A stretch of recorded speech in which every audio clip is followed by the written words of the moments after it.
L'orthophonie est une profession qui s'adresse à une multitude de pathologies et donc de patients. Cela induit une large variété dans les façons de la pratiquer, que ce soit concernant le mode, le lieu ou encore la spécialisation de son exercice. Cette diversité de pratiques induit une certaine hétérogénéité de profil chez les orthophonistes elles-mêmes. Ce mémoire portait donc sur l'étude des orthophonistes, et plus spécifiquement sur les orthophonistes reconvertis. Nous nous sommes ainsi intéressés à celles ayant effectué une reconversion entrante, c'est-à-dire qui sont passées d'un autre métier à l'orthophonie, mais également à celles ayant réalisé une reconversion sortante, qui sont quant à elles passées de l'orthophonie à un autre métier. Nous avons cherché à déterminer les caractéristiques du profil de ces reconvertis, ainsi que les facteurs ayant conduit à cette reconversion.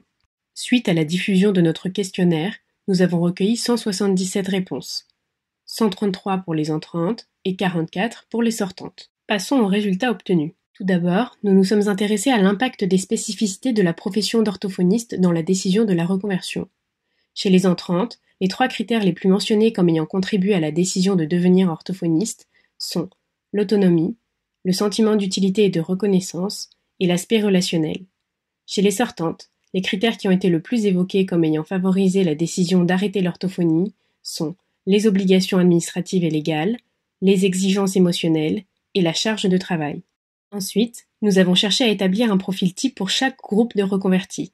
Dans les 2 cas, il s'agit de femmes qui ont en moyenne un peu plus d'un enfant, qui sont mariées au pacsé, qui ont d'autres diplômes que le certificat de capacité d'orthophoniste, qui ont exercé plusieurs autres professions que l'orthophonie et qui accordent de l'importance à leur vie professionnelle. La reconvertie sortante typique a quant à elle d'autres rôles en lien avec l'orthophonie, ce qui n'est pas le cas de la reconvertie entrante. Puis, nous nous sommes demandé si, par le biais de cette reconversion, les répondantes étaient à la recherche d'une modification de leurs conditions de travail.